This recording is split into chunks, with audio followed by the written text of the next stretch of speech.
to bridge this information gap. African companies need to recognize and become more aware of the reliability factor of engaging with India, so as to tap the vast potential and opportunities that Indian companies offer.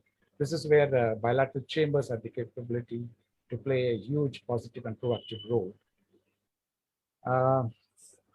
There's growing interest and, most importantly, the appetite and intent among the Indian business community to do business with their African counterparts. And I'm sure many of our ambassadors present on this webinar would agree with me that there's a lot of appetite among the Indian businessmen for this part. I'm personally optimistic of seeing growth in this area, and India has also been seeking collaborations, especially in the field of healthcare, pharmaceuticals, agriculture, and other areas.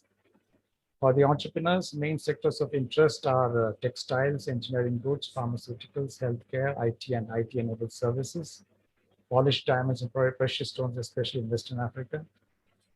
Indian entrepreneurs see capital and value-based manufacturing as the next big opportunity in the African region. Again, something which our colleague from Ghana had mentioned, value diversification is something which is important for Africa.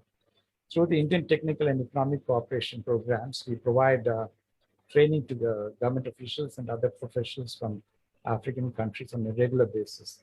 The Indian government offers ITEC scholarships annually, which I would not like to elaborate too much on it. Amaram had mentioned earlier on this, so I'll skip that. Having said that, let me also add that India has its own unique and visible presence in Africa, with its own unique niche areas building on historical ties which have evolved into important and robust bilateral partnerships with almost all countries in the African region. So the presence of Indian companies and entities contributes and brings value to these ties with Indian African partners, while contributing to the growth and development of the African people. Well, we're coming to the funding part. Let me also add that the African companies have a wide range of choices to pick from for collaborating with Indian entities which have access to Exim Bank credit lines.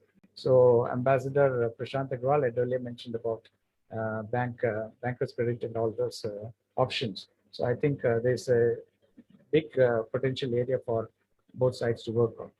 These credit lines could fund major projects for the improvement of infrastructure, such as power substations and electricity transmission lines between cities and towns, especially in rural areas of Africa. As a part of this was replicated in Angola, so I can see the results coming out very well there. These credit lines are also available for